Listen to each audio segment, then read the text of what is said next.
Olá, nós estamos no mês de novembro, é o Dia da Consciência Negra e um dos personagens assim que a gente pode pensar é o Nelson Mandela.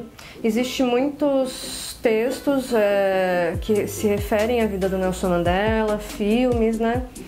E a gente trabalhou um livro que é Mandela, o Africano de Todas as Cores, e a gente pôde notar que lá no comecinho ainda do livro acontece algo que é bem marcante. Por quê? Porque ele tinha um nome, né, da cultura dele, da tribo dele, e daí quando ele foi para a escola, né, lá naquele primeiro momento ainda da criança que ele foi para a escola, ele teve que trocar de nome.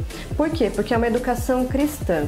Então aí a gente já vê que como há uma imposição de uma cultura europeia em uma cultura já da região, né?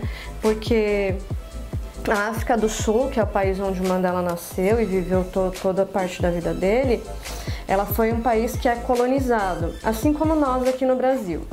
A África do Sul, ela foi majoritariamente no século passado, ela foi território de europeus, majoritariamente ingleses e holandeses.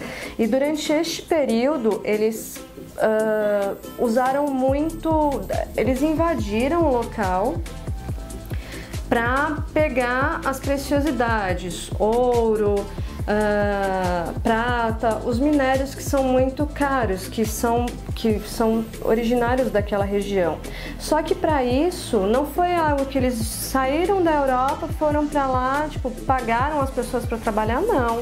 Tipo, matou muita gente, houve muitas situações de preconceito, imposição de uma cultura europeia dentro da cultura sul-africana.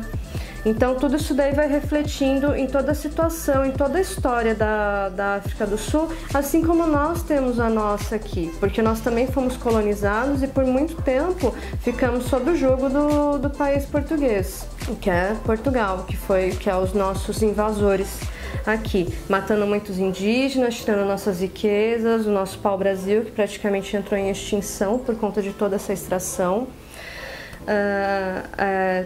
As pessoas que viviam aqui foram contaminadas com inúmeras doenças, a natureza foi afetada de uma forma bem profunda aqui na nossa terra, com toda essa história de invasão, que é bem similar, né, a cá e acolá.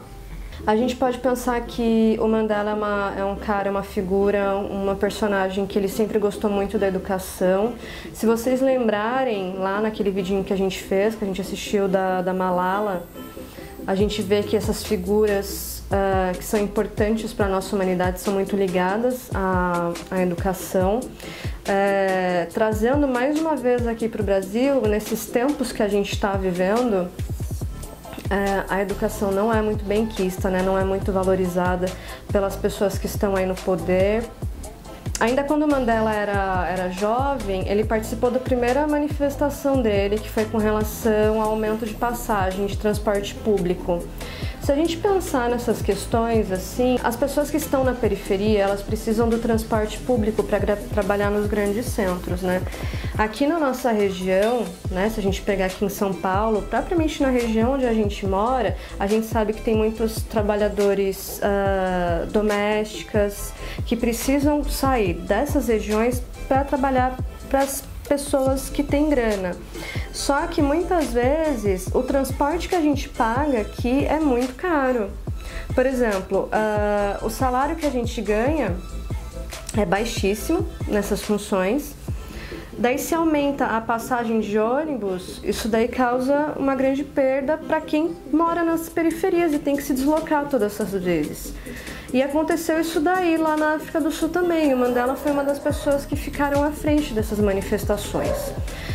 Durou 9 dias. Depois dessa primeira manifestação, ocorreram outras tantas. Com causa para o povo que era mais abusado na região, né? Neste inteirinho, Mandela ele foi preso acusado de liderar esses protestos, né?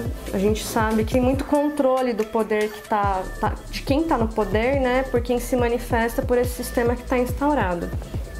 Então, Mandela ele foi preso e durante esse tempo que ele ficou preso, ele ficou em processo de acusações, né? Enquanto ele estava nesse processo ali encarcerado, as manifestações continuaram ocorrendo na região. E num determinado momento, Mandela ele foi responsabilizado por todas essas manifestações, esses protestos, tendo a pena estabelecida como perpétua. Ele ficaria o resto da vida inteira preso. Nesse tempo que ele ficou preso, a gente viu que muitas coisas aconteceram, de abuso, de imposições, né, de restrições de direitos. Ele não podia ver a família dele, não poderia se comunicar com pessoas que estavam fora da penitenciária. E nisso, os outros países do globo começaram a olhar para a África do Sul e começou a pressionar o governo da África do Sul para poder libertar o Mandela. E nisso o governo começou a afrouxar um pouco as questões da prisão dele, até que em 1994 Mandela ele é solto e ele se torna presidente da África do Sul. E daí o que a gente pode pensar é que ele ficou até 1999, praticamente 6 anos no poder, só que muitas coisas que ele fez diante de tanto tempo de exploração, de tanto tempo de segregação, tanto tempo do partido racista que instaurou o apartheid, é praticamente irrisório. Hoje a África do Sul é um país bem racista, bem preconceituoso, muito pobre com as pessoas da região locais, né, que são originárias da terra. Quando a gente pensa em Nelson Mandela, a gente pensa em apartheid. Apartheid foi um sistema político que foi instaurado pelo partido racista lá na África do Sul, em que era tudo separado, coisas de branco ou coisas de pretos. Os hospitais, as escolas, os bancos de praça. Por exemplo, se você é uma pessoa negra e estava caminhando num parque e queria se sentar num banco, você não podia sentar num banco de pessoa branca. A gente pode pensar que nesse sistema de apartheid é muito semelhante com alguns cenários que a gente vive aqui no Brasil, aqui em São Paulo, que é a questão da maioria das pessoas que vivem nas periferias serem negras e a maioria que vive na elite são pessoas brancas. A segurança a gente sabe que não é a mesma aqui e lá. A segurança para pessoas brancas me parece que é uma real segurança. Aqui nas periferias é mais uma opressão que nós sofremos, né, por conta da nossa cor, por conta do nosso dinheiro. A gente sabe que os jovens pretos das periferias são os mais assassinados pela polícia, né? A gente sabe que a educação aqui também é diferente da elite, das classes brancas, majoritariamente brancas. As nossas escolas aqui da periferia têm estruturas bem limitadas, nós não temos museus na nossa região, nós não temos centro de recreação infantil, nós não temos centros científicos aqui na periferia, então tudo isso daí fica na elite. E se a gente pensar que uma criança, um adolescente de 12 anos da periferia e um de 12 anos da elite, não é a mesma condição, né? Não tem as mesmas condições de disputar um cargo numa empresa ou de fazer uma faculdade, não é? Então entra também aquela palavrinha que se chama meritocracia. A meritocracia é uma palavrinha que eles tentam fazer a gente engolir o tempo todo, né? Mas se a gente pensar que pretos e brancos têm a mesma condição diante de tudo que a gente vê, a gente sabe que isso daí é uma grande falácia, uma grande mentira, certo? Porque não tem a mesma condição de uma pessoa que vive na periferia e uma pessoa que vive nos bairros centrais de elite. Então isso daí é um ponto fundamental para a gente pensar nesse mês da consciência negra, do dia 20. Entre tantas outras questões que nos aflige aqui, né, que a gente tem que refletir, pensar o tempo todo, sempre colocar a educação num patamar um pouco mais elevado do que está, né? A gente sabe que existem outros bens que são tão ou mais valorosos, só que a educação é uma ferramenta maravilhosa para combater essa questão das desigualdades.